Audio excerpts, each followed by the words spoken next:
Gudalur humour club சார்பில் நடக்கிற இந்த நிகழ்ச்சிக்கு நீங்கள் தந்திருக்கிற பேராதரவிற்கு நன்றி.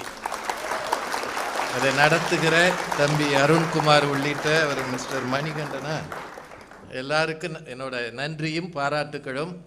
இவ்வளவு நேரம் இருந்து கேட்கிற சிறப்பு விருந்தினர்களுக்கு எங்கள் குழுவினர் சார்பாக நன்றிகள். நின்று கேட்கிற அத்தனை பேருக்கும் எங்கள் இரட்டை வணக்கம். எவ்வளோ நேரம் நிற்கிறாங்க, நான் கூட போயிடுவாங்கன்னு நினச்சேன். இப்போல்லாம் நின்று கேட்குறதுக்கு ரொம்ப பொறுமை வேணும். அவங்க ஆர்வமாக அதில் அவங்க முகத்தில் தெரிஞ்ச அந்த உற்சாகம் எனக்கு ரொம்ப பிடிச்சது. இன்னும் ஒரு 15-20 நிமிஷம் எடுத்துக்கலாமா? இல்லை ஒரே வரியில் முடிக்கிறதுனால முடிச்சிடலாம்.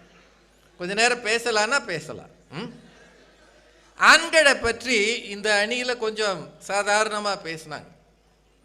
செவிகள் பழுதானாலும் தன் சேவை சிறப்பால் என் கவிகள் பழுதாகாமல் காத்து வந்த ராசாத்தின்னு கண்ணதாசன் கவிதை எழுதினார்னு பொன்னம்மாவின் பெருமையை அந்த அம்மா சொன்னாங்க.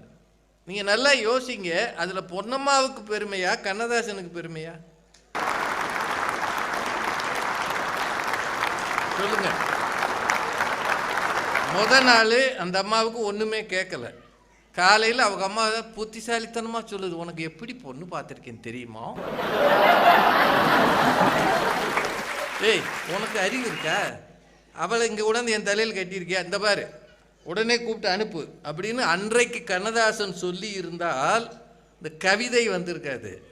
அன்றைக்கு எப்படி வந்தாலும் என் மனைவி என்று அவர் விட்டு கொடுத்ததால் தான் அதானங்க கரெக்டு. உண்மைதானுங்க. நெட்டையோ குட்டையோ அப்படின்னு அவங்க சொல்றாங்கல்ல, அது மாதிரி ஆண்களும் விட்டு கொடுக்கிறார்களா இல்லையா? சரி, வேற எதுவும் வேணாம். கல்யாணத்தன்னைக்கு அந்த பொண்ணு அழக அவன் பார்க்குறானே, பியூட்டி பார்லர்லேருந்து வர்ற அந்த பொண்ணை அடுத்த நாள் காலையில் பார்த்து அதுக்கப்புறமா அங்கீகரிக்கிறானே,